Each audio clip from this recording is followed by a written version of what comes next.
écoutez Europe 1, il est 8h18. L'interview politique d'Europe 1, Jean-Pierre Elkabbach. Vous recevez ce matin Carlos Moedas, commissaire européen, pour parler des migrants. Messieurs, c'est à vous. Et un commissaire européen qui parle français. Bonjour et bienvenue, Carlos Moedas.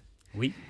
Aujourd'hui, vous êtes européen d'origine Portugaise, je suis portugais. et vous avez vécu en France? Oui, je me sens un peu français parce que j'ai passé 5 ans de ma vie dans ce pays et je me suis marié avec une Française, j'ai des enfants français et donc je suis un peu français. Bon, et après les États-Unis, vous avez vécu pendant quelques années. Au Portugal, vous avez fait partie du gouvernement et aux côtés du Premier ministre du Portugal, vous avez décidé d'appliquer la vraie austérité. C'était quoi la vraie austérité au Portugal?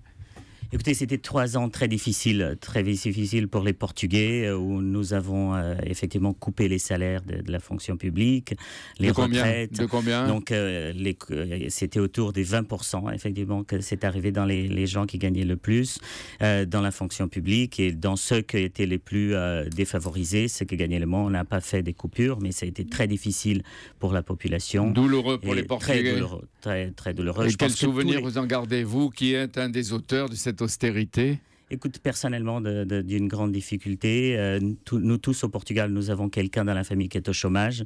Pour vous donner une idée, j'ai une sœur qui est au chômage depuis 10 ans. Et donc, effectivement, nous tous, ça nous touche à tous au Portugal. Et quand vous passiez dans la rue, vous étiez applaudi ou sifflé? Non, pas du tout applaudi, malheureusement. Je pense que maintenant, peut-être un peu mieux, mais ça a été des années très difficiles. Et on voit le Portugal commencer à s'en sortir. Carlos Moedas, mercredi, c'est-à-dire après-demain, votre commission Juncker va faire des propositions spectaculaires en matière d'immigration et d'asile. D'abord, obliger chaque État, au nom de la solidarité, à accueillir des réfugiés avec des quotas. Et comment vous fixez les quotas? Comment vous les calculez? Oui, écoutez, je pense tout d'abord que le président Juncker a été clair qu'effectivement, nous avons besoin d'un système de répartition. Et ça va être discuté mercredi, donc je ne peux pas vous donner la décision auquel va être la discussion. Mais il faut effectivement avoir plus d'immigrants en Europe. L'immigration est essentielle à la croissance et nous y sommes sûrs que si nous avions plus de gens, nous pourrions avoir plus de croissance. Donc mon message pour les Français et pour l'Europe, c'est que nous devrons ouvrir nos portes parce que cela, c'est important pour nous. On va voir, mais vous arriver allez créer l'impression que les gens vont être submergés, envahis par des migrants légaux ou illégaux, mais ça, on va venir. Je vous ai dit, il y a des quotas. Comment on les calcule? Par exemple, combien pour le Portugal, combien pour la France, combien pour l'Allemagne? À partir de quoi on les calcule? Oui, bien sûr. Non, mais déjà, l'Europe, c'est des pays très différents. Nous avons 28 pays avec des tailles différentes, avec de la richesse différente, donc un PIB différent. Donc tout ça, ça compte dans cette répartition parce qu'un pays comme l'Espagne ou le Portugal ou la Grèce ne peut pas faire le même effort qu'un pays plus grand comme l'Allemagne ou la France.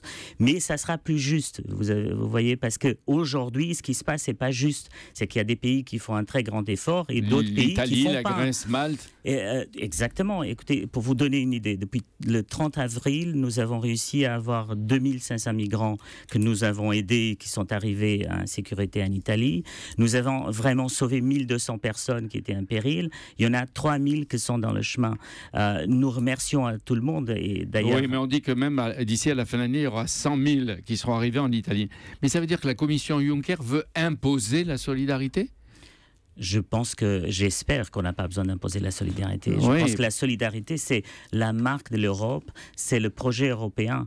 Et le projet européen, c'est la prospérité, c'est effectivement avoir une solidarité sociale qui est grande. Mais avant d'arriver là, Carlos Moedas, vous dites qu'il y aura une répartition, ou il devrait y avoir, si les 28 États sont d'accord, une répartition obligatoire des réfugiés. Écoutez, on est en train de discuter ça jusqu'à mercredi. Mais il y aura ça. Écoutez, mercredi, les positions peuvent changer. Vous avez un collège, donc c'est une décision du collège. Il y a des différentes, des différentes personnes dans ce collège avec des différentes idées. Moi, personnellement, je suis totalement en faveur et je pense que cette solidarité, elle est nécessaire et qu'il faut effectivement qu'on pousse pour, d'une certaine façon, avoir cette solidarité. Donc, vous allez proposer, vous y êtes favorable, d'autoriser les migrants avec des rôles économiques et des migrants légaux. Oui, écoutez, c'est très dérangeant quand on voit que, par exemple, dans des endroits comme Calais, que plus de 30% des gens, effectivement, ont des diplômes supérieurs, qui sont des gens qui pourraient aider. Nous avons besoin d'ingénieurs, nous avons besoin des gens qui connaissent la science, nous avons besoin des gens qui connaissent la technologie. Ces gens-là, ils peuvent nous aider. Est-ce que vous avez une idée du chiffre global que l'Europe peut accueillir dans 2 ans, 3 ans ? Est-ce qu'il n'y a pas une planification à faire si on est d'accord ? Si on est d'accord.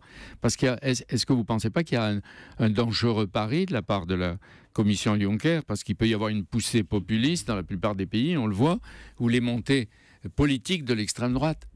Oui, et effectivement, je pense, si vous me demandez quel est le grand risque de l'Europe aujourd'hui, c'est effectivement cette montée populiste qu'on voit un petit peu partout en Europe.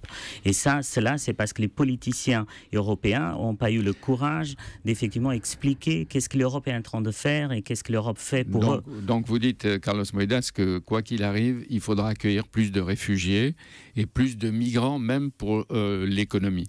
À Lorient, Jean-Yves Le Drian a réuni hier 5 ministres de la Défense pour imaginer des opérations militaires contre les trafics en Méditerranée, les trafiquants et les passeurs que François Hollande appelle les nouveaux négriers. Et ce soir, le Conseil de sécurité des Nations Unies va discuter de la possibilité de faire des opérations militaires.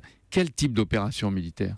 Écoutez, il faut les arrêter à la source. Je pense que ces opérations militaires, que les leaders européens ont décidé qu'effectivement d'avancer, et ma collègue Federica Mogherini est aujourd'hui au Conseil de sécurité des Nations Unies, c'est de comment arrêter à la source. Il faut que ces bateaux partent pas, il faut que ces trafiqueurs soient en prison et que leurs bateaux soient détruits. Je pense que ça, c'est... Mais pas détruits en mer. Non, bien sûr, il faut détruire les bateaux. Quand vous sauvez, exactement. Mais il faut sauver les gens. Il faut sauver les gens. On voit le coût, l'opération Triton, c'est maintenant 9 millions par mois, c'est-à-dire à peu près 100 millions par an pour sauver les gens en mer. Oui. Et après, quand les bateaux sont vides, ils seront autorisés à être détruits. Oui, mais Jean-Pierre, seulement, vous avez dit un chiffre qui est important. C'était 3 millions par mois et nous, on va le multiplier par 3. Ça va passer à 9 millions. Donc, c'est quand même un effort de l'Union européenne. C'est un effort très fort pour sauver des vies.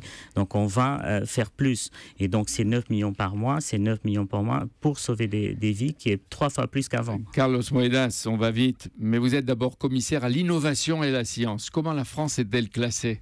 Alors, la France, c'est un pays très fort au niveau de l'innovation, mais il n'est pas leader. Donc, les leaders, c'est la Suède, la Danemark, la Finlande et l'Allemagne.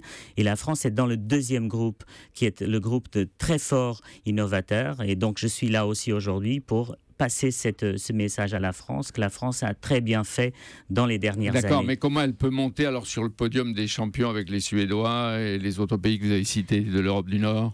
Écoutez, la France, elle a une base technologique très bonne, mais après, il faut passer à plus d'investissements privés et à plus d'innovation non technologique. C'est-à-dire que l'innovation n'est pas une invention.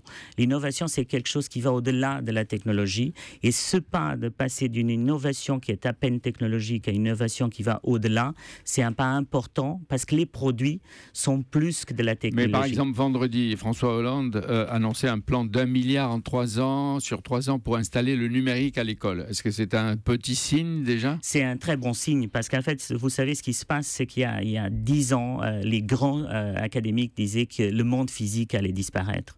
Et ce qu'on voit, c'est qu'il y a une fusion entre le monde physique et le monde numérique, comme vous l'appelez en français très bien.